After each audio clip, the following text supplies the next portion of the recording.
Hello friends and aspirants. आज मैं अपने Indian geological structure of India के इंडियन रॉक सिस्टम के सेकेंड पार्ट वीडियो का लेके आया हूँ मैं। फर्स्ट पार्ट में अगर आप रिकॉल करें तो अपने आर्कियन से लेके धरवार सिस्टम को हमने क्लियर कर लिया था। अब उसके बाद जो सेकेंड स्टेप रहता है इंडियन रॉक सिस्टम का, उसमें अब हम पढ़ेंगे पुराना रॉक सिस्टम, पुराना रॉक सिस्टम।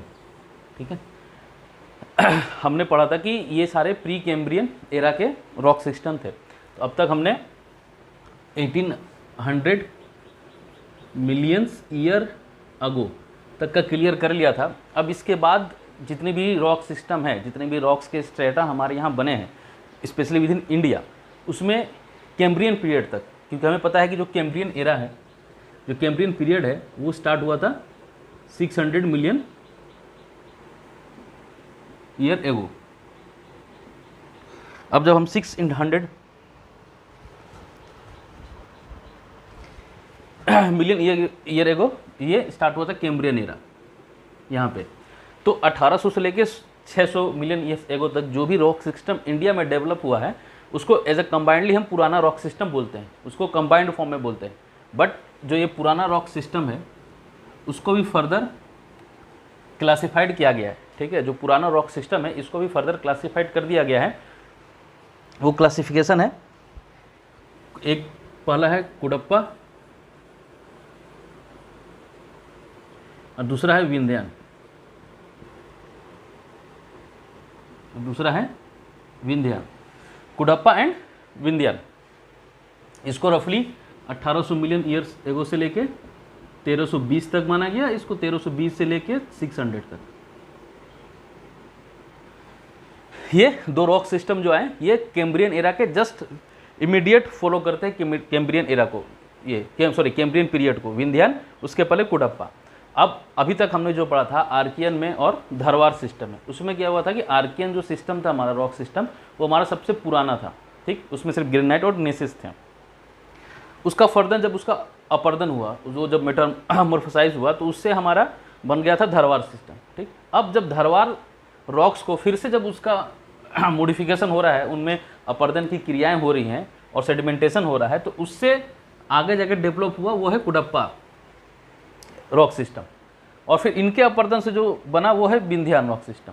ठीक, बट इनके बीच के जो डिफरेंस होंगे, जैसे कि ये एक कंपोजिट पुराना रॉक सिस्टम है बट फिर भी इनमें हमने दो अलग अलग पार्ट को बांटा है, तो इनका जो मेन डिफरेंस है, जो सबसे एकदम प्रोमिनिएंट डिफरेंस है जिसकी वजह से ये दोनों रॉक सिस्टम अलग होते हैं, उनमें जो सबसे पहला है वो है appearance of metal, appearance of metal. ठीक, इस बेस पे हमने इन दोनों रॉक सिस्टम को अलग किया, ये सबसे प्राइमरी बेस है अपीयरेंस ऑफ मेटल। कुडप्पा में हम जब पढ़ेंगे आगे तो कुडप्पा में पाएंगे कि कुडप्पा में मेटल्स के अपीयरेंस रहे हैं कुडप्पा तक, बट जैसे ही विंध्यान रॉक सिस्टम में हम प्रवेश करते हैं तो मेटल का अपीयरेंस जो है वो खत्म हो जाता है। बिल्कुल हमारे मेटल के जो ओर हैं, आयरन और कुछ भी मेटल्स के जितने भी ओर हैं वो एकदम ना के बराबर में पाए जाते हैं। तो पहला इन दोनों के बीच में डिफरेंस रहा है वो है अपीयरेंस ऑफ मेटल पे, और दूसरा रहा है फैक्टर ऑफ मेटामॉर्फोसिस। ठीक है, अपर्दन के जो फैक्टर्स रहे उन पे, क्योंकि विंध्या जो है, ये विंध्यान जो रॉक सिस्टम है वो स्पेशली वाटर के डिपोजिशन से ये चीज़ें डेवलप की हैं। ठीक है, बट कुडप्पा में जो है वाटर फॉर्मेशन के कुडप्पा में ज़्यादा हमें सबूत नहीं मिलते, एविडेंस नहीं मिलते हैं। तो इन दोनों ही बेसिस के आधार पे इन दोनों रॉक सिस्टम को हमने अलग किया है, वरना मोर और लेस ये दोनों रॉक सिस्टम जो थे एक ही जैसे थे। काफ़ी कॉम्प्लेक्स क्रिस्टलाइन स्ट्रक्चर रही है बेसिस पे इन दोनों के, बट इन दोनों में अपीयरेंस ऑफ मेटल उसको लेके पहले कुडप्पा सिस्टम में मेटल्स के अपीयरेंस रहे हैं, हमने पाए हैं कुडप्पा में, बट विंध्या में ये मेटल्स ना रखे, स्टोन्स में कन्वर्ट हो गए। क्यों? क्योंकि ये वाटरी डिपोजिशन इनमें बहुत ज़्यादा हुआ, जिसकी वजह से स्टोन्स ढेर सारे विंध्यान में पाए गए। तो ये इन दोनों का डिफरेंस का मेन कारण रहा है। अब अगर हम कुडप्पा को समझते हैं कि कुडप्पा जो रॉक सिस्टम है उनके मायने क्या है। तो कुडप्पा रॉक सिस्टम, जैसे कि मैंने पहले ही बताया था कि जब भी कोई रॉक सिस्टम का नामांकन किया गया है तो 99% of the time it was based on the place where it discovered first. तो रॉक सिस्टम में जिस तरह से हमने, जब अगर टाइम लाइन में हमने जिस तरह ऑर्डोविशियन से लेके परमियन तक, देवोनियन, परमिनियन, सिलूरियन, जितने भी उसमें हमने बांटे थे एरा में, वो सारे इसलिए उनका नामकरण हुआ था क्योंकि वो एक स्पेसिफिक प्लेस में पाए गए थे और उस प्लेस के नाम से ही उनके नाम को जोड़ के उसको बाद में उनका नामकरण कर दिया गया।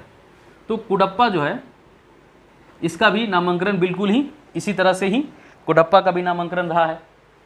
कुडप्पा और विंध्यान दोनों का नामकरण उनके स्पेसिफिक जो जगह में पाए जाते हैं उनकी वजह से ही हुआ है। तो ये कुडप्पा जो है ये आंध्र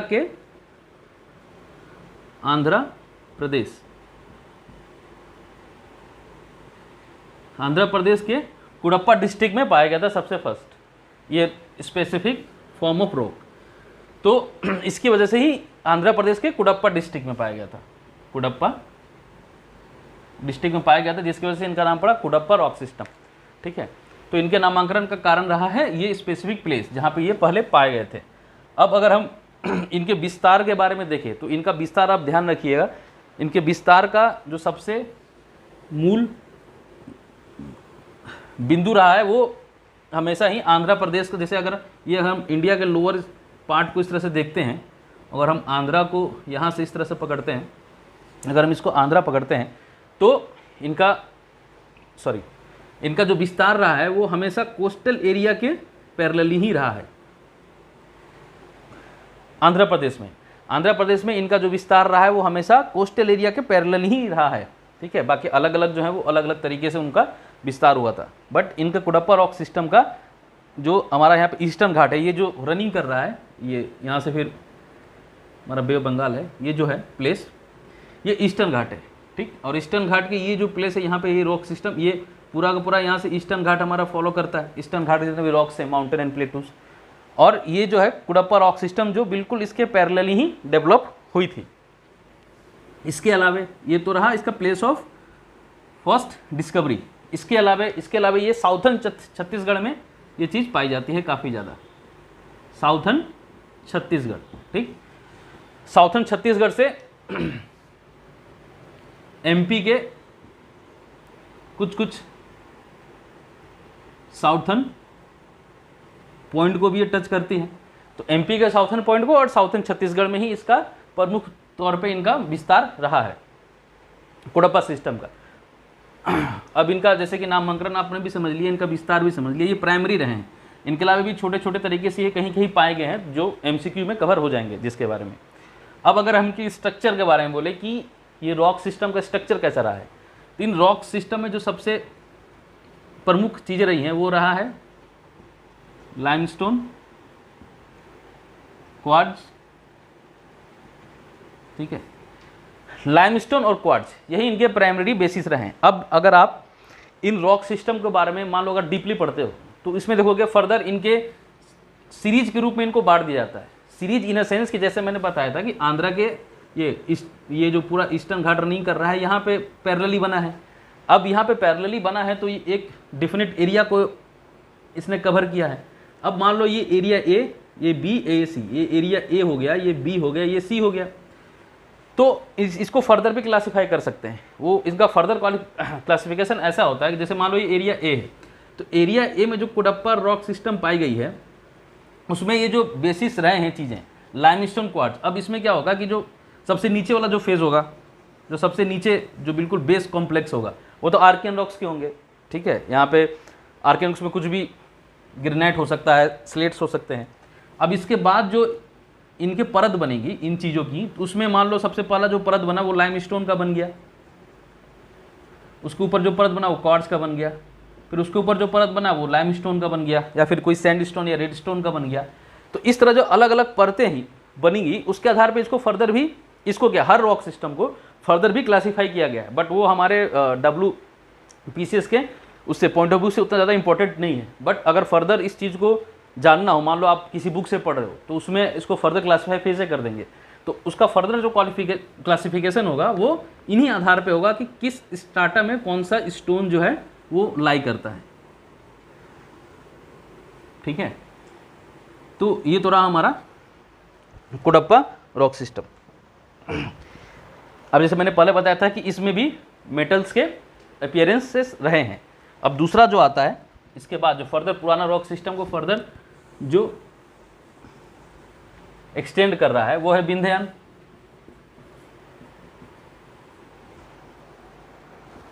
विंध्यान रॉक सिस्टम ये 1320 से लेके इसका एक्सटेंशन 600 तक माना गया है। अब इसमें क्या हुआ कि विंध्यान जो रही है इसका सबसे पहले हम इसका डिस्ट्रीब्यूशन देखते हैं। तो विंध्यान का डिस्ट्रीब्यूशन जो रहा है वो अगर ऐसे फिजियोग्राफी में आप पढ़ ही लोगे, जिस तरह से ये इंडिया रही है तो ये विंध्याचल रहा है पूरा, यहाँ से लेके पूरा बिहार के सासाराम तक, यहाँ से राजस्थान से लेके बिल्कुल बिहार तक विंध्यान पर्वत का रहा है। वो बिल्कुल एक चांद के आकार जैसी, चांद के शेप में ही ये चीज़ रहेगी, चांद के शेप में। तो विंध्यान पर्वत श्रृंखला पे बिल्कुल ये जो विंध्यान रॉक सिस्टम है वो बिल्कुल विंध्यान पर्वत श्रृंखला को कवर करती है। सिर्फ यहाँ पे जो बागेलखंड एरिया है यहाँ पे इसका थोड़ा सा विस्तार कम रहा है, बागेलखंड एरिया में, बागेलखंड की तरफ, बाकी बात पूरा इसको कवर करती है। तो इसका डिस्ट्रीब्यूशन होगा बिहार के सासाराम से लेकर राजस्थान के चित्तौड़गढ़ तक इसका विस्तार रहा है। और जब आप मैप पढ़ोगे तो समझोगे कि वो किस तरह से छत्तीसगढ़ से होते हुए झारखंड को होते हुए ये क्रॉस करते हुए जाती है। तो जैसे ही फिजियोग्राफी में आप विंध्यान पढ़ोगे तो आपको ये इसका जो विंध्यान रॉक सिस्टम का जो डिस्ट्रीब्यूशन है वो क्लियर हो जाएगा। ठीक है, अब ये तो इसका डिस्ट्रीब्यूशन रहा। अब इनके रॉक्स का स्ट्रक्चर क्या है, कौन से रॉक्स रहे हैं, तो इसमें जो है हमें स्टोन वाले रॉक्स मिलते हैं, जो स्टोन्स होते हैं। ठीक है, मेटल्स, अब जो मेटल्स है वो रिप्लेस हो चुके हैं क्योंकि इसमें वाटरी सेडिमेंटेशन बहुत ज़्यादा आके एक्यूमुलेट हो चुका है, जिसकी वजह से क्या हुआ है कि अब इसका स्टोन प्रधान ये रॉक सिस्टम रहा है। अब स्टोन प्रधान में जैसे रेड स्टोन, लाइमस्टोन, मार्बल्स, ठीक है, जो कि इसमें डोमिनेंटली तरीके से ये चीज़ें हमेशा पाई गई हैं, जो डोमिनेंट रही हैं। इसके अलावा भी बहुत सारी चीज़ रहे हैं बट ये हमेशा डोमिनेंट रही है। ठीक है, जिसकी वजह से क्या हुआ है कि इसका इस्तेमाल हमेशा सीमेंट के इंडस्ट्रियों में, सीमेंट इंडस्ट्री में इसका इस्तेमाल बहुत ज़्यादा किया गया है विंध्यान रॉक सिस्टम से। जिस तरह हमें पता है आर्कियन में, हमारा जब आर्कियन हम पढ़ रहे थे तो उसमें मेटेलिक बहुत ज़्यादा ही था डोमिनेंटली। अब जैसे माइका है तो माइका, इंडिया में जितने भी माइका पाई जाती है 99% of them are stored in Archaean rock system. जितने भी माइका हैं वो 99% आर्कियन रॉक सिस्टम ही स्टोर होती हैं। तो आर्कियन के बाद हमने धारवाड़ पढ़ा, उसमें भी मेटालिक रही है अपीयरेंस। उसके बाद हमने कोडप्पा पढ़ा, उसमें भी रही है। जो सबसे पहला इसका ट्रांसमाइग्रेशन हुआ है आयरन, जितने भी ओर्स रहे हैं मेटल्स के, वो रहा विंध्यान के समय में, क्योंकि यहाँ पे बहुत ज़्यादा वाटर कॉन्ग्लोमेरेट्स आ चुके थे। जिसकी वजह से क्या हुआ कि अब ये जो चीज़ है वो बिल्कुल स्टोन प्रधान हो गई, मेटल प्रधान नहीं रही। ठीक है, तो ये एक उसका डिफरेंस का एक प्रमुख कारण था। तो ये हो गए इनके मेन्स, जो मेन वो है इनकी रॉक्स हैं, और इनका यूज जो है सीमेंट इंडस्ट्री में सबसे ज़्यादा किया जाता है। अब तो ये रहा विंध्यान रॉक सिस्टम। इसको बहुत ज़्यादा डिटेल में जाकर पढ़ने की कोई आवश्यकता नहीं है क्योंकि ये बिल्कुल डिटेल्स में तो नहीं आती। हाँ, बट इनसे जितने एमसीक्यू बनेंगे और जो प्राइमरी इनका नॉलेज है वो मैंने क्लियर कर ही दूंगा, और जो इनसे एमसीक्यू बनेंगे वो तो सारे के सारे मैं कवर कर ही लूँगा। कुछ भी एमसीक्यू, मेरे एमसीक्यू से बाहर कुछ आपको मिलने के चांसेस बहुत ही कम रहेंगे। तो अब जैसे ही हमारा पुराना रॉक सिस्टम खत्म होता है, ठीक है, तो पुराना रॉक सिस्टम कब खत्म हुआ? 600 मिलियन ईयर एगो। हमें पता है कि 600 मिलियन जो एज था, इससे पहले 600 मिलियन ईयर्स जब हम पीछे की तरफ जाते हैं तो ये सबसे हमारे जियोलॉजिकल पॉइंट ऑफ व्यू से सबसे ज़्यादा इंपॉर्टेंट पॉइंट रहा है। क्यों? क्योंकि यहीं से स्टार्ट होता है कैम्ब्रियन एरा, कैम्ब्रियन पीरियड। ठीक है, कैम्ब्रियन पीरियड स्टार्ट होती है यहीं से। इसका जो मल्टी सेल ऑर्गेनाइजेशंस इसी एज से स्टार्ट हुआ थे, पृथ्वी पर डेवलप होना इसी एज से स्टार्ट हो गए थे। तो अब जैसे ही हमने जियोलॉजिकल टाइम फ्रेम को पढ़ा था, तो हमें पढ़ा था कि इसके बाद जो है एरा जो स्टार्ट होती है 600 मिलियन ईयर्स के बाद, इयोन जो था वो फेनेरोजोइक हो चुका था, और जो एरा स्टार्ट हो रहा था वो पालियोजोइक ईरा स्टार्ट हो रहा था। तो पालियोजोइक ईरा को अगर पहले आप इससे पहले वाली वीडियो देखें तो उसको मैंने फर्दर डिवाइड करके उसको मैंने समझाया था, और हमने वहाँ भी आपको बोला था कि ये जो इसका जो डिफरेंसेस रहे हैं वो डिफरेंसेस उसके नाम याद रखना, क्योंकि ये नाम के आधार पर रॉक सिस्टम का यहाँ पे यूज होगा।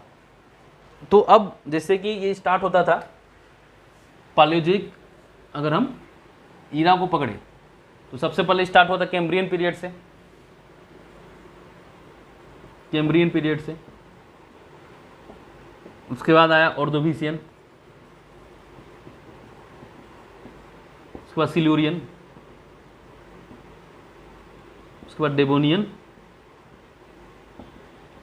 अब रॉक सिस्टम के आधार पे, इंडियन रॉक सिस्टम के आधार पे ये चारों को पढ़ना जरूरी है, क्योंकि ये चारों जो हैं, जैसे कि पुराना रॉक सिस्टम एक बड़े आयाम का नाम था, अब ये चारों रॉक सिस्टम जैसे ही पुराना रॉक सिस्टम खत्म होता है वैसे ये चारों जो आते हैं वो इसको फर्दर एक साथ एक समूह में रख के हम लोग बोलते हैं Dravidian rock system, Dravidian rock system. ठीक है, फर्दर जैसे सबसे पहले रहा आर्कियन, आर्कियन में ही हमारे आर्कियनीसिस एंड धारवाड़ था। उसके बाद क्या आया, उसके बाद आया था पुराना रॉक सिस्टम जिसमें हमारा कुडप्पा एंड विंध्यान था। अब इसके बाद जो थर्ड मेजर क्लासिफिकेशन है इंडियन रॉक सिस्टम का वो है द्राविडियन रॉक सिस्टम। ठीक, वो है Dravidian rock system. Dravidian rock system जो है टाइमलाइन के आधार पे फर्दर इन चार भागों में बंट गई।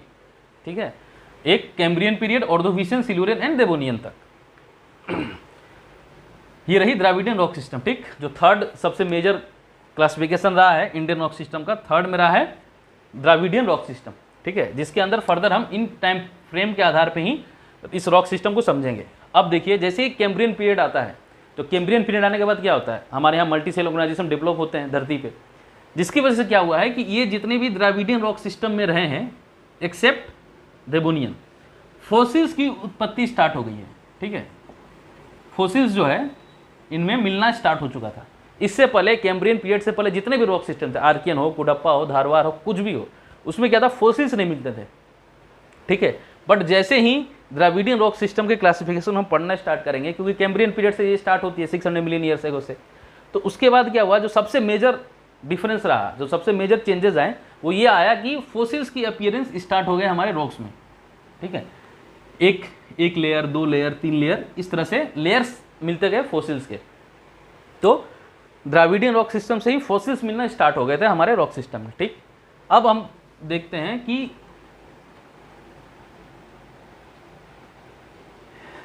Cambrian period, Ordovician, Silurian and Devonian. ठीक है, अब इसमें क्या हुआ कि सबसे पहला वाला पीरियड था कैम्ब्रियन पीरियड। अब इसमें जितने भी रॉक्स बने इस टाइम फ्रेम पे, ये चारों के टाइम फ्रेम पे, उस टाइम फ्रेम के जितने भी रॉक्स रहे हैं उनका क्या रहा कि क्वार्ट्ज जो है, ठीक है, क्वार्ट्ज कहाँ लिखूं इसको, मैं वो करता हूँ। ठीक है,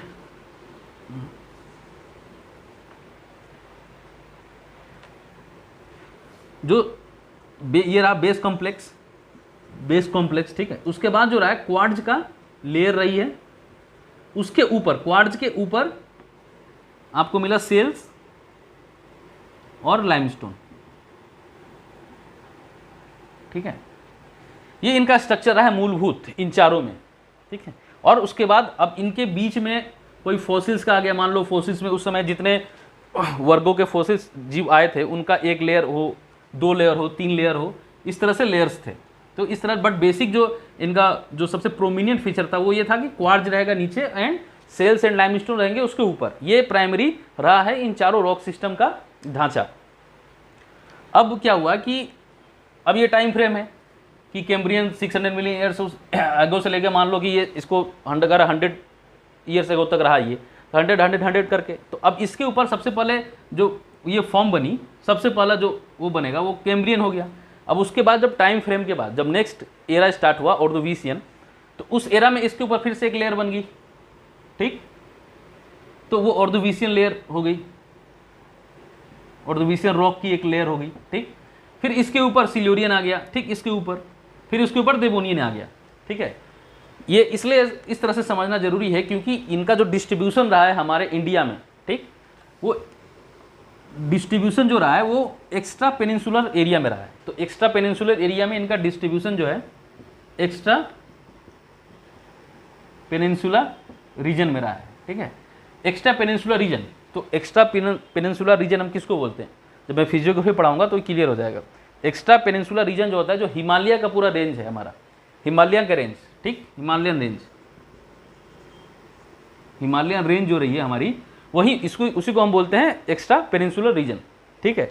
अब इस हिमालय में क्या है, वो बिल्कुल मेन से लेके जो इनर हिमालय है वहाँ से लेके बिल्कुल शिवालिक तक, आउटर हिमालय तक, ठीक, जो बिल्कुल इंडो गंगेटिक प्लेन तक आती है, तो वहाँ पर गंजेटिक प्लेन तक पूरी की पूरी हिमालयन ही है, ठीक है। बट उसको फर्दर उसको डिवाइड कर दिया गया, मेन, आउटर, शिवालिक, इस तरह करके। तो इन रॉक सिस्टम का जो प्राइमरी डिस्ट्रीब्यूशन रहा है वो हिमालयन की तरफ ही रहा है, ठीक। और ज़्यादा अगर हम स्पेसिफिक होके बोले तो ज़्यादा specific Lahaul and Spiti valley की तरफ, ठीक, एंड कुमाऊं हिमालय की तरफ, कुमाऊं हिमालयन रीजन की तरफ। बस इनका डिस्ट्रीब्यूशन जो रहा है वो बिल्कुल रिस्ट्रिक्टेड रहा है इन्हीं तरफ, इनसे आगे इनका कोई डिस्ट्रीब्यूशन नहीं रहा है, इनका इन चारों पीरियड्स के रॉक्स का, ठीक है। और इनका जो सबसे ज़्यादा डिफरेंस रहा है वो ये रहा है कि अपीयरेंस ऑफ फॉसिल्स, इस एज के बाद से फॉसिल्स का जो है अपीयरेंस रॉक सिस्टम में होना स्टार्ट हो गया है। तो डिस्ट्रीब्यूशन जो रहा है मेजर, वो कहाँ रहा है distribution? Lahaul and Spiti valley की तरफ और कुमाऊं हिमालय रीजन की तरफ, इन यहाँ पे ही इनका जो पूरा का पूरा डिस्ट्रीब्यूशन रहा है। तो कुमाऊं हिमालय रीजन आपको पता हो, अगर फिजियोग्राफी पढ़ी हो इससे पहले, तो जो हिमालय रीजन हिमाचल प्रदेश और उत्तराखंड की तरफ रही है उसको कुमाऊं रीजन बोला जाता है, हिमालय का, शिवालिक के रेंज का होता है वो, ठीक। तो ये तो हमारा स्टार्ट हो गया, खत्म हो गया, सॉरी, द्राविडियन रॉक सिस्टम, ठीक है। अब इसके बाद जो आता है वो सबसे इंपॉर्टेंट, अब इंडियन के कॉन्टेस्ट में जितने भी रॉक सिस्टम रहे हैं मेजर, वो अब स्टार्ट होंगे होना, ठीक। अब इसके बाद आता है, अगर हम पालियोजोइक एरा को आपने ध्यान से पढ़ा हो, समझा हो, जितने टाइम स्केल में नहीं समझा दिया था उतना ही समझ लिया हो, तो आपको पता है कि उसके बाद जैसे ही देवोनियन एरा खत्म होती है, उसके बाद सॉरी पीरियड, देवोनियन पीरियड खत्म होती है, उसके बाद जो पीरियड स्टार्ट होता है वो है कार्बोनिफेरस और पर्मियन। ये दो ही एरा जो है वो बसती है, PERMIAN, पर्मियन एरा। ये दो ही पीरियड जो है वो बसती है किसमें? पालियोजोइक में। उसके बाद मेसोजोइक, उसके बाद सेनोजोइक आ जाता है। तो पालियोजोइक में जब हम द्राविडियन पढ़ रहे थे तो हमने इन दोनों को छोड़ दिया था, ठीक है, आप ध्यान दो। तो ये दोनों हमने द्राविडियन में हमने इसको कवर नहीं किया था, क्योंकि ये जो है अब यहाँ से स्टार्ट होता है जो इंडियन का रॉक सिस्टम है, जो चौथा सबसे मेजर हमारा क्लासिफिकेशन है, सबसे मेजर जो है चौथा, Aryan rock system, Aryan rock system, ठीक। आर्यन रॉक सिस्टम के अंदर अब कार्बोनिफेरस पर्मियन से लेकर बिल्कुल सेनोजोइक एरा के टर्शियरी या क्वाटरनरी भी इसी के अंदर आर्यन रॉक सिस्टम के अंदर ही आ जाती है, ठीक है, इसको ध्यान रखना। अभी तक रिसेंट तक जो भी हमारा चेंजेस हो रहा है वो सारे के सारे आर्यन रॉक सिस्टम के अंदर ही हम उसको कवर करे जा रहे हैं। ये रहा सबसे मेजर, अगर क्लासिफिकेशन कुछ रहा है तो आखिरी आर्यन ही रहा है, द्राविडियन के बाद जो आया वो आर्यन आया। अब इसमें कन्फ्यूजन है, कहीं कहीं पे तुम देखो तो कहीं कहीं पे कार्बोनिफेरस एंड पर्मियन को भी द्राविडियन में इंक्लूड कर देते हैं, ठीक है, बट मोस्ट रिलायबल चीज़ ये है कि ये आर्यन रॉक सिस्टम के अंदर आती है, ये द्राविडियन रॉक सिस्टम के अंदर नहीं आती है, ठीक है। अब अगर हम आर्यन रॉक सिस्टम को पढ़ना स्टार्ट करें, ठीक, तो आर्यन रॉक सिस्टम आया, आर्यन रॉक सिस्टम, ठीक। अब इस वर्ड को ध्यान से रखना, कार्बोनिफेरस, ठीक है। अब यहाँ पे लेकिन कार्बोनिफेरस के समय हमारे यहाँ जो चला है गोंडवाना रॉक सिस्टम।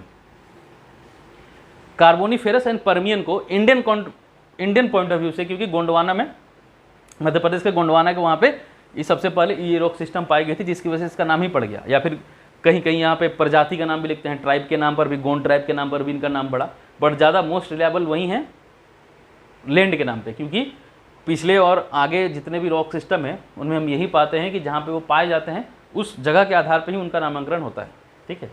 तो इंडियन कॉन्टेक्स्ट से गोंडवाना रॉक सिस्टम बहुत इंपॉर्टेंट है, ठीक है। आर्यन के अंदर का ये एक मेजर पोर्शन है गोंडवाना रॉक सिस्टम, जो कवर करता है कार्बोनिफेरस को एंड पर्मियन को, ठीक है। अब समझो गोंडवाना रॉक सिस्टम, हम जानते हैं कि हमारा इंडिया का जितना कोल है, जितने भी कोल के हमारे रिजर्व हैं, जितने भी कोल रिजर्व हैं, वो सारे के सारे बिलोंग करते हैं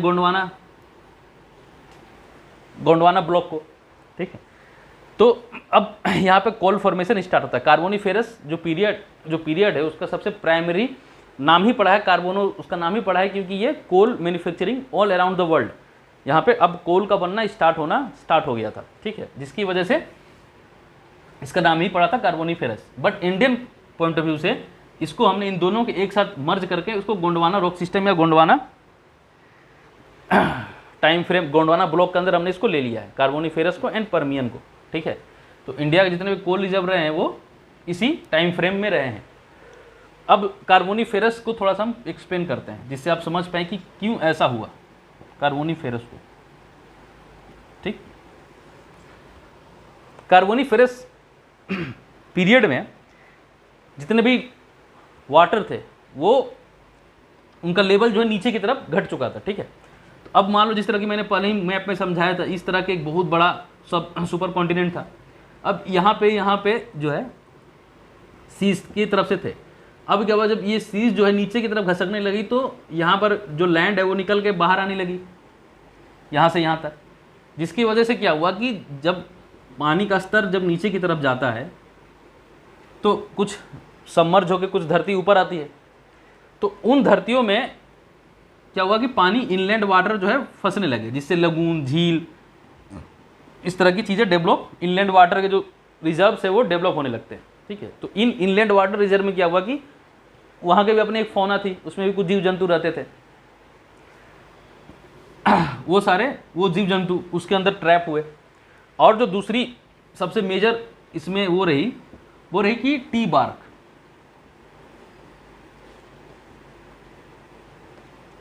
ट्री बार्क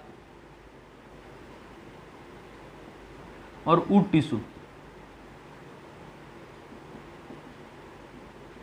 इनका डेवलप बहुत ज़्यादा होने लगा। टी बार्क का मतलब छाल जो होती है पेड़ की, और वुड टिश्यू, ठीक है, इन दोनों का विस्तार बहुत ज़्यादा हुआ, जिसकी वजह से क्या हुआ कि कोयला बनने के लिए जो सबसे प्राइमरी चीज़ें थी, जैसे हम जानते हैं कि कोयला बना कैसे, हाई प्रेशर में जब पेड़ पौधे और जीव जंतु दब गए तो उनसे ही कोयला का संरचना हुआ मोटे मोटे तौर पे, ठीक है। तो इस कार्बोनिफेरस पीरियड में क्या था कि हमारे वर्ल्ड में 35% ऑक्सीजन का कॉन्सेंट्रेशन था उस समय। अभी की तरह 21% नहीं था, 35% था, ठीक है। उसको एज ऑफ ऑक्सीजन ही बोलते हैं, कोई एज ऑफ एम्फीबियन ही बोलते हैं कार्बोनिफेरस पीरियड को। तो इतने ज़्यादा ऑक्सीजन कॉन्सेंट्रेशन की वजह से क्या होता कि हमेशा आग वगैरह लगती रहती थी जंगलों में, जितने भी जंगल फॉरेस्ट एरिया थे, जिसकी वजह से भी ये फॉर्मेशन में काफ़ी मदद हो उनके फॉर्मेशन में। टी बार्क और वुड टिश्यू जो है काफ़ी ज़्यादा डेवलप हो गए थे, जिसकी वजह से क्या हुआ कि कोयला बनने के जो बिल्कुल प्राइमरी रॉ मटेरियल्स थे वो उपलब्ध हो गए, ठीक है। और एक इम्पॉर्टेंट एक्टिविटी रही कार्बोनिफेरस पीरियड में कि माउंटेन जो है, माउंटेन बनना स्टार्ट हो गए थे। माउंटेन फॉर्मिंग जो टेक्टोनिक मूवमेंट्स थे जिससे माउंटेन्स बने हैं वो स्टार्ट हो गए थे, माउंटेन फॉर्मिंग जो है स्टार्ट हो गई थी, ठीक। माउंटेन फॉर्मिंग जो स्टार्ट हो गई थी वो कैसे हुआ था कि जैसे कि साउथर्न सुपर कॉन्टिनेंट ने बताया, वो साउथर्न गोंडवाना लैंड था और ऊपर की तरफ लोरेशिया थी। तो ये दोनों आपस में एक तरफ बढ़ने लगे थे, जिसकी वजह से क्या हुआ, जो बीच का जो एरिया था जहाँ पे जितने भी उसमें सीज थे और उनका जो छिछला किनारा था वो माउंटेन की तरफ ऊपर उठने लगा था। तो ये क्या हुआ कि ये माउंटेन फॉर्मिंग पीरियड रहा है बिल्कुल कार्बोनिफेरस, अपर कार्बोनिफेरस में ही माउंटेन फॉर्मिंग स्टार्ट हो चुकी थी।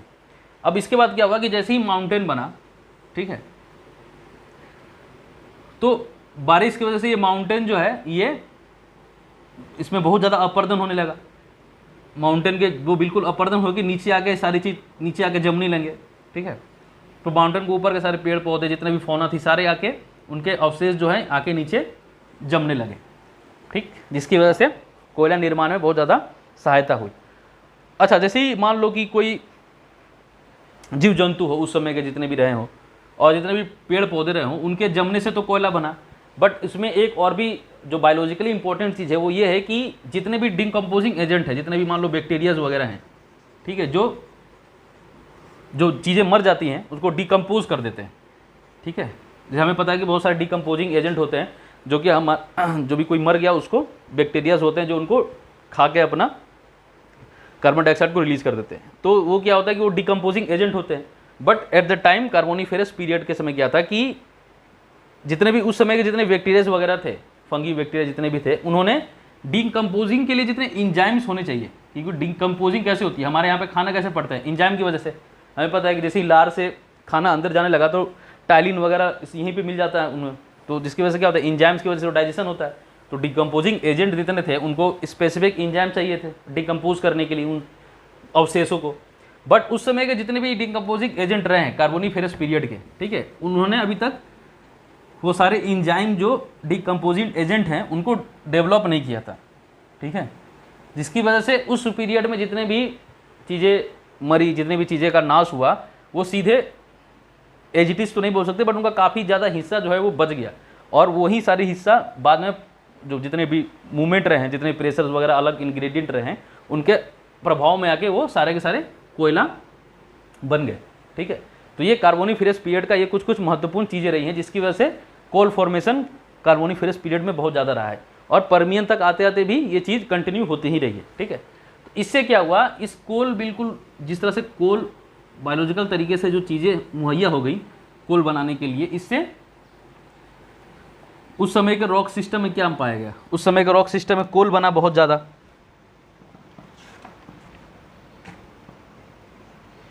उस समय के रॉक सिस्टम में कोल बना।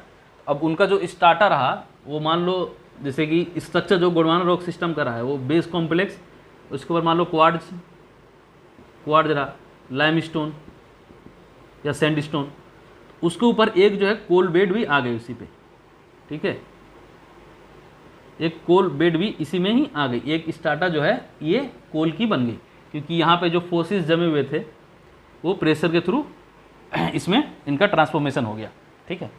तो इस तरह से गोंडवाना रॉक सिस्टम में कोल का फॉर्मेशन रहा। तो इंडिया में जितने भी इसके डिस्ट्रीब्यूशन है, ठीक है, तो इसके डिस्ट्रीब्यूशन इंडिया में जहाँ भी हैं तो कहाँ पे हैं, तो गोंडवाना रॉक सिस्टम का सबसे ज़्यादा जो डिस्ट्रीब्यूशन रहा है वो दामोदर वैली, उसके रिवर के जितने बेसिन रहे हैं, वैली से नहीं sorry valley, Damodar river basin में इसको पकड़ते हुए हर जगह रहा है इसका विस्तार। महानदी का सोन का, ठीक है, इन सब रिवर्स के अलोंग साइड इसका पूरा विस्तार रहा है हमारा गोंडवाना रॉक सिस्टम का। अब जैसे झरिया मान लो, ठीक है, आसनसोल झरिया वो दामोदर रिवर सिस्टम में आ गए। अब कर्णपुरा हो गया, ठीक है, कर्णपुरा क्योंझर जो उड़ीसा का है वो महानदी रॉक सिस्टम में आ गई, ठीक। पेंच वैली हो छत्तीसगढ़ का, ठीक है, वो भी महानदी वाले में आ गई। तो इस तरह से अलग अलग जगह पे इसका विस्तार रहा है गोंडवाना रॉक सिस्टम का, ठीक। तो हमारे इंडिया में भी 98% रॉक बिलोंग करते हैं इस सिस्टम को, गोंडवाना रॉक सिस्टम को, ठीक है। अब समझो कि आपने पढ़ लिया कि गोंडवाना रॉक सिस्टम कब बना है, कार्बोनिफेरस एंड पर्मियन पीरियड में, जो कि क्या है, पैलेओजोइक एरा को बिलोंग करती है, ठीक है।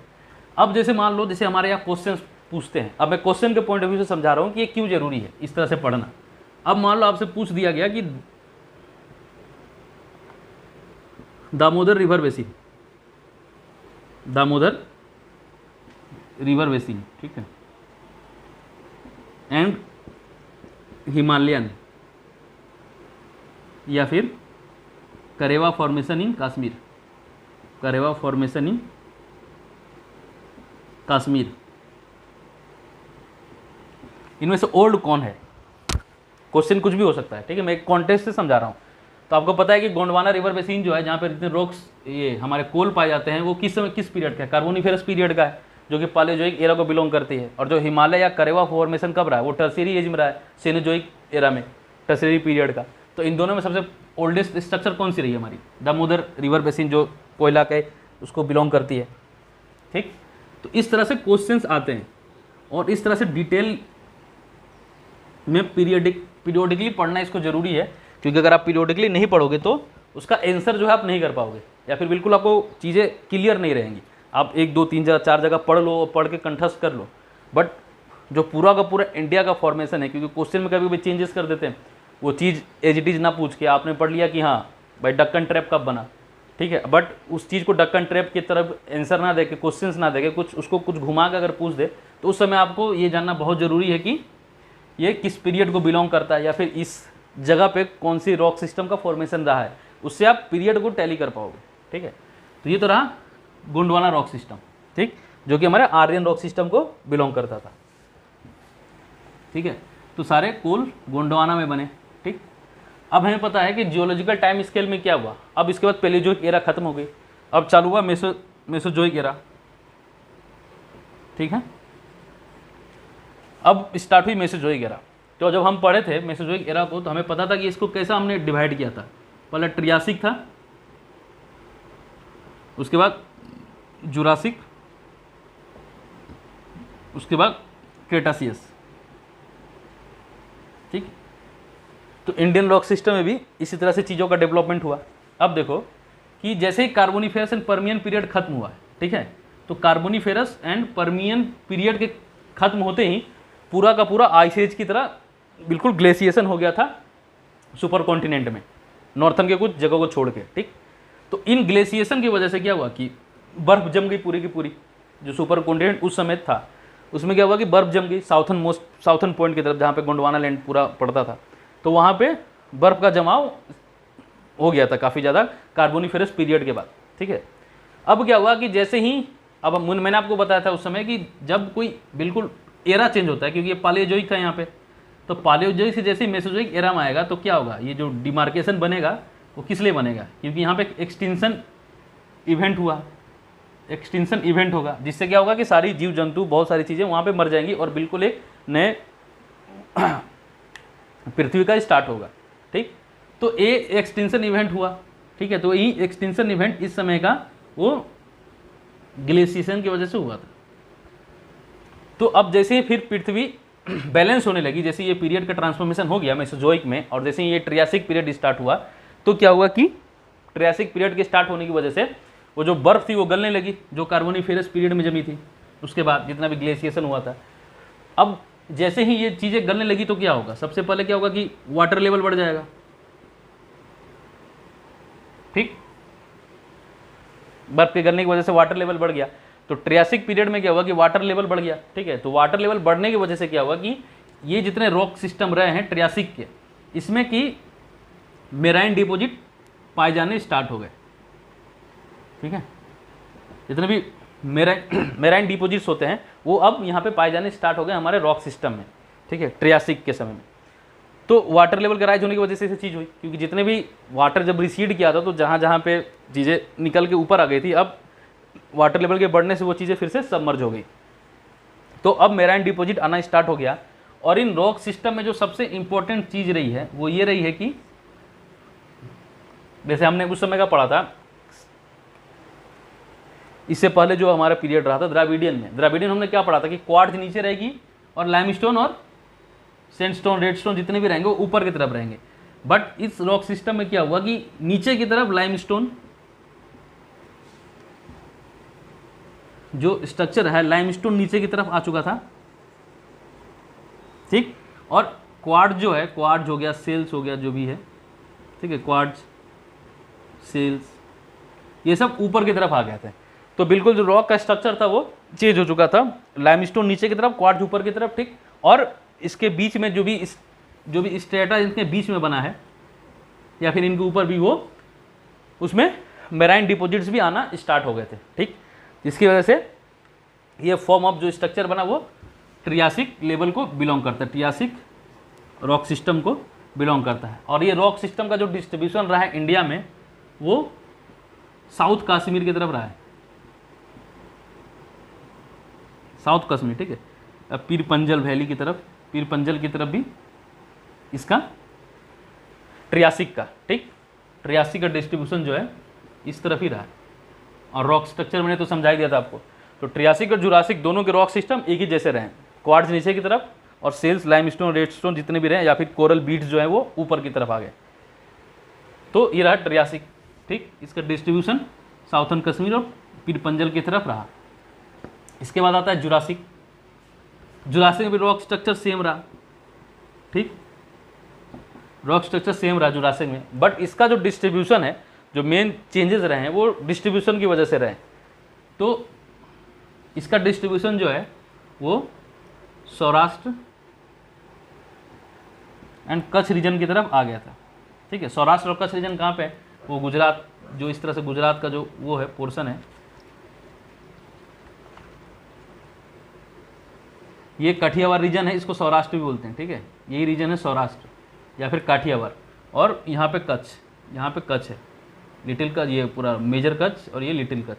तो इस तरफ जो है जुरासिक जो पीरियड को जो बिलोंग करते थे रॉक सिस्टम, उनका विस्तार रहा है सौराष्ट्र रीजन की तरफ एंड कच्छ रीजन की तरफ, ठीक। अब इसके बाद जो इंपॉर्टेंट आती है वो होता है क्रेटासियस पीरियड, ठीक है। अब इस पीरियड को ध्यान से समझना, क्रेटासियस पीरियड। क्रेटासियस पीरियड में क्या हुआ कि अब फिर से हमें पता है कि क्रेटासियस के बाद क्या हुआ था, मेसोजोइक एरा चेंज हो गया था, इसके बाद सेनोजोइक आ चुका था। तो इसमें क्या हुआ, क्रेटासियस में जब चेंजेस हुए तो आपको पता है जैसे ही एक एरा चेंज होता है तो यहाँ पे क्या होगा, एक एक्सटिंक्शन इवेंट होगा, ठीक, जिसकी वजह से चेंजेस होंगे। तो क्रेटासियस में क्या हुआ कि टेक्टोनिक एक्टिविटी जो है बहुत ज़्यादा बढ़ने लगे उस समय के सुपर कॉन्टिनेंट में, ठीक है। और टेक्टोनिक एक्टिविटी की वजह से वोल्केनिक इरप्शन भी बहुत ज़्यादा होने लगा, क्योंकि अब जो है वो जो सुपर कॉन्टिनेंट जो एक साथ था, अब वो उसका विभाजन होना था, अब वो चीज़ बढ़ जानी थी बिल्कुल। अब जो इसके बाद बढ़ने के बाद जो सेनोजोइक पीरियड स्टार्ट होगा टर्शियरी का, उसमें वो चीज़ बढ़ के जो अभी का प्रेजेंट का जो स्ट्रक्चर है वो अचीव कर लेगी पृथ्वी। जिसकी वजह से क्या हुआ कि ये क्रेटासियस पीरियड जो है बहुत ज़्यादा वोल्केनिक एक्टिविटी की वजह से, मतलब डोमिनेंटली वोल्केनिक एक्टिविटी और टेक्टोनिक मूवमेंट्स होने लगे कुछ पीरियड में, क्रेटासियस पीरियड में, ठीक है। जिसकी वजह से क्या हुआ कि जितने भी वोल्केनिक इवेंट हुए, ठीक है, तो वोल्केनिक इवेंट से क्या है निकलता है, हमें पता है कि बेसाल्ट, जो प्राइमरी चीज़ होती है वो बेसाल्ट होती है वोल्केनिक एक्टिव वजह से। तो ये बेसाल्ट जो वोल्केनिक एक्टिविटी की वजह से क्रेटासियस पीरियड में निकला, वो इंडिया में जिसका जहाँ पे इसका जो डिस्ट्रीब्यूशन हुआ उसी को डक्कन ट्रैप बोलते हैं, डक्कन ट्रैप, डक्कन ट्रैप, ठीक है। इंडिया का मैप को अगर देखो तो ये महाराष्ट्र का पोर्शन, ठीक, और यहाँ पे गुजरात का पोर्शन। तो यहाँ से लेके बिल्कुल इस तरह से कर्नाटका तक, नॉर्थन कर्नाटका तक, मान लो ये कर्नाटका अगर है तो इसके नॉर्थन हिस्से तक, ये कर्नाटका है, ये मान लो महाराष्ट्र है, ठीक है, तो महाराष्ट्र, ये कर्नाटका। तो इस पूरे पीरियड में जो है यहाँ के जो इस पूरे पीरियड में जो भी वोल्केनिक इरप्शन हुए, ठीक है, जिसकी वजह से क्या हुआ, जो रॉक सिस्टम है उसका क्या हुआ, उसमें सिर्फ लेयर ऑफ बेसाल्ट्स आ गए, ठीक है। इसमें अब वो क्वाड, लाइमस्टोन ऐसी कोई चीज़ नहीं रहेगी, ठीक। एक बेस कॉम्प्लेक्स रहा जो कि आर्कियन था, वो बेस कॉम्प्लेक्स रहा, उसके ऊपर जो है लेयर ऑफ बेसाल्ट है, सिर्फ बेसाल्ट के लेयर, ठीक है, और कुछ नहीं था स्पेसिफिक, सिर्फ बेसाल्ट के लेयर ही थे, डोमिनेंटली बेसाल्ट लेयर ही थे इसमें, ठीक है। और जो इसका डिस्ट्रीब्यूशन रहा है वो बिल्कुल इस तरफ रहा है, गुजरात के यहाँ से मालवा प्लेटू, यहाँ पे मालवा प्लेटू, ठीक। तो मालवा गुजरात का ये जो रीजन रहा, महाराष्ट्र का whole of Maharashtra, 90% of the Maharashtra Deccan trap में आती है, और नॉर्थन कर्नाटका, ठीक। ये जो पूरा रीजन रहा है वो बिल्कुल वोल्केनिक इरप्शन से जो बेसाल्ट का परत बना उससे ये चीज़ बनी है, ये पूरी की पूरी रीजन। अब जब हम सॉइल को पढ़ेंगे तो इनके अपर्दन से जो सॉइल बनी वो रेगूर सॉइल बनी, ब्लैक सॉइल, रेगूर, ठीक है, जो कि कॉटन के प्रोडक्शन में बहुत ज़्यादा इफिशियंट होती है, क्योंकि पानी धारण करने की शक्ति इनमें बहुत ज़्यादा होती है, ठीक। तो ये तो क्लियर हो गया कि डक्कन ट्रैप कब बना, क्रेटासियस पीरियड में, ठीक। उसका डिस्ट्रीब्यूशन भी मैंने समझा दिया। अब मान लो कि डक्कन ट्रैप और पेनिनसुला इंडिया को वो कर ले, कंपेयर कर ले कि peninsula India and Deccan trap, ठीक है। तो वैसे डक्कन ट्रैप भी पेनिनसुला में ही है, बट अगर इसको अलग से उसको पकड़ता है पेनिनसुला को और डक्कन ट्रैप को अलग से, अब इन दोनों में पुरानी चीज़ कौन है, नई चीज़ कौन है, तो हमें पता है पेनिनसुलर रीजन जो है इंडिया का वो पुराना होगा, क्योंकि वो प्री कैम्ब्रियन पीरियड का है, और जो दक्कन ट्रैप क्या है, वो कैम्ब्रियन पीरियड की बात की, वो मेसोजोइक एरा के एंड के समय की हुई है, क्रेटासियस पीरियड की। ठीक, तो इस तरह से क्वेश्चंस को पकड़ना जरूरी है जियोलॉजिकल टाइम स्केल के आधार पर। ठीक है, अब जब ये जो पीरियड खत्म हुआ तो क्या हुआ, मेसोजोइक एरा भी खत्म होगी क्रेटासियस के बाद। अब क्या एरा स्टार्ट हुई, सेनोजोइक एरा स्टार्ट हुई। ठीक, सेनोजोइक एरा को अगर हमने बांटा है, फर्दर उसको डिक्लासिफाइड किया है, तो क्या है, पहला टर्शियरी बना, दूसरा क्वाटरनरी बना। ठीक है, तो टर्शियरी क्वाटरनरी। अब टर्शियरी पीरियड को समझो। ठीक, रॉक सिस्टम ये सारे आर्यन रॉक सिस्टम को ही बिलोंग करते हैं। ठीक है, तो टर्शियरी या क्वाटरनरी रॉक सिस्टम में दोनों को एक ही माना गया, अलग नहीं माना गया। तो टर्शियरी को समझो। Tertiary rock system, tertiary period में हुआ क्या कि जो इस तरह से जो नीचे के गोंडवाना लैंड था सुपर कॉन्टिनेंट का, इसमें जो इंडियन का ये था, इंडियन प्लेट जो थी, ये वाली इंडियन प्लेट, वो निकल के ये जो ऊपर में थी, ये जो चीज़ निकल के वो क्रमशः यहाँ पे आके फिट हो गई। ये चीज़ इस तरह से इसका नॉर्थन में विस्तार हुआ। अभी भी हम नॉर्थन की तरफ ही बढ़ रहे हैं, साल में 2 या 2.5 सेंटीमीटर हम बढ़ जाते हैं नॉर्थन की तरफ। जो प्लेट है हमें नॉर्थन की तरफ ले जा रही है, यूरोप प्लेट के नीचे के से मर्ज होके। तो इस तरह से इंडिया का जो रीजन है वो यहाँ से निकल कर गोंडवाना, ये पूरा साउथर्न गोंडवाना लैंड, ये गोंडवाना लैंड था जो सुपर कॉन्टिनेंट मैंने समझाया था क्रेटासियस पीरियड में, गोंडवाना लैंड। तो ये जो प्लेट है यहाँ से निकल के ये आके यहाँ पे जुड़ गई। और ये क्या था, ये टेथिस सी था, ये टेथिस सी था यहाँ पे। तो जैसे ये प्लेट जुड़ी तो ये टेथिस सी यहाँ से निकल गया। तो टेथिस सी के यहाँ से निकलने से क्या हुआ, टेथिस सी के जो कॉन्टिनेंटल सेल्फ थी, अगर समुद्र जान लो तो समुद्र में क्या होता है कि इस तरह से समुद्र होती है, ये होता है समुद्र। तो ये क्या होता है, ये कॉन्टिनेंटल सेल्फ होता है, कॉन्टिनेंटल सेल्फ होता है। जिस तरह से कभी समुद्र में जाओ तो काफ़ी लंबे तक हम कमर या कमर से थोड़े थोड़े हाइट में ही काफ़ी अंदर तक हम चले जाते हैं। उस जगह को क्या बोलते हैं, जियोलॉजिकली उस जगह को कॉन्टिनेंटल सेल्फ बोलते हैं। ठीक है, जो बिल्कुल छिछला होता है और समुद्र के लाए गए चीज़ों से यहाँ पे डिपोजिशन बनता है। जब डेल्टा एंड एस्चुरी समझाऊंगा तो समझाऊंगा कि ये चीज़ की बहुत ज़्यादा इंपॉर्टेंट है, वो डेल्टा और एस्चुरी के समय समझ में आएगा। तो यहाँ पे जो टेथिस सी का जो भी वो था, अब जितना भी उन्होंने डिपोजिशन जोड़ रखा था वो बिल्कुल सॉफ्ट थी, नर्म थी वो। अब इस प्लेट के यहाँ आने की वजह से क्या हुआ, ये चीज़ फोल्ड होकर ऊपर की तरफ उड़ गई, जिससे क्या हुआ, हिमालय बन गया। ठीक है, जिससे हिमालयन का गठन हुआ।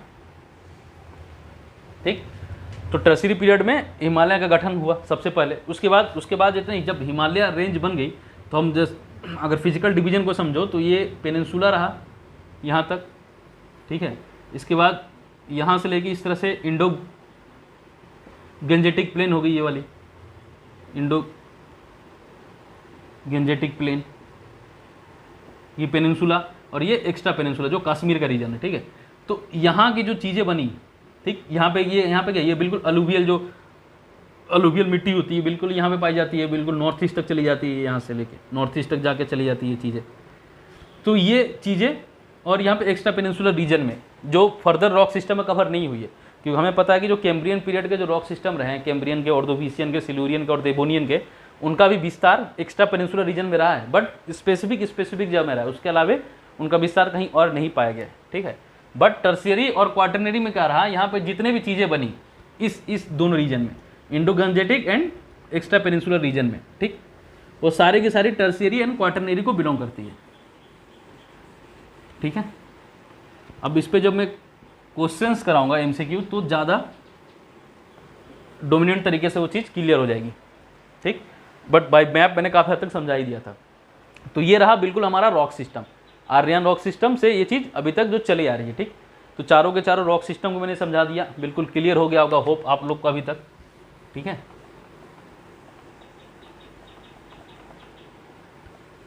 अब जो है नेक्स्ट वीडियो आएगी वो इस जियोलॉजिकल स्ट्रक्चर ऑफ इंडिया के एमसीक्यू पे आएगी। ठीक है, उसके बाद जो है फिजिकल डिवीजन ऑफ इंडिया उसके ट्यूटोरियल वीडियो में बनाऊंगा। ठीक है, तो hope geological structure of India आपको बिल्कुल अच्छी तरीके से समझ में आ गई होगी, जितने भी रॉक सिस्टम है। मैंने वैसे तो कुछ चीज़ों को छोड़ा नहीं है, छोटे छोटे तरीके से मैं जिन सब चीज़ों को समझा पाऊँ मैंने समझा दिया है। ठीक है, अब एमसीक्यू के बाद जो है ये चीज़ें एकदम बिल्कुल पानी की तरह क्लियर हो जाएंगी कि क्वेश्चन के पॉइंट ऑफ व्यू से जब क्वेश्चंस पूछे जाते हैं तो इस तरह से पढ़ना क्यों ज़रूरी है। क्वेश्चन में इन डेप्थ एनालिसिस के लिए, क्योंकि क्वेश्चन को आप एनालाइज करना पड़ेगा। अभी जैसे कि क्या बोलते हैं लाइनर क्वेश्चन की तरह अभी तक का पैटर्न यही रहा है कि लाइनर क्वेश्चन आते रहे, एक लाइन का क्वेश्चन रहा, उसमें स्पेसिफिक आंसर रहा। बट जैसे यहाँ आप अगर यूपीपीसीएस के या फिर यूपीएससी का पैटर्न को देखो तो उसमें ढेर सारी स्टेटमेंट्स देके एक कंपेरेटिव एनालिसिस करके ही आप आंसर को ड्रॉ कर सकते हो। ठीक है, तो ऐसा दिन दूर नहीं है डब्ल्यूबीसीएस में कि उस तरह के क्वेश्चन यहाँ पे आके अपना अपीयरेंस दिखाने लगे। ठीक है, तो ये दिन ज़्यादा दूर नहीं है, क्योंकि इस तरह के जो छोटे छोटे क्वेश्चंस है वो एक काफ़ी लो लेवल को डिनोट करता है कि बहुत ही क्या बोलते हैं उसको हल्के तरीके से क्वेश्चंस पूछे जा रहे हैं करके।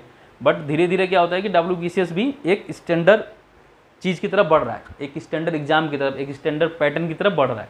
ठीक है, आप अगर पिछले जब 2017 में मैंने मेंस दिया था उस समय के क्वेश्चंस और प्रीवियस ईयर के जो क्वेश्चंस रहे हैं उन दोनों में काफ़ी अंतर रहा है, मैंने खुद इस चीज़ को नोटिस किया है।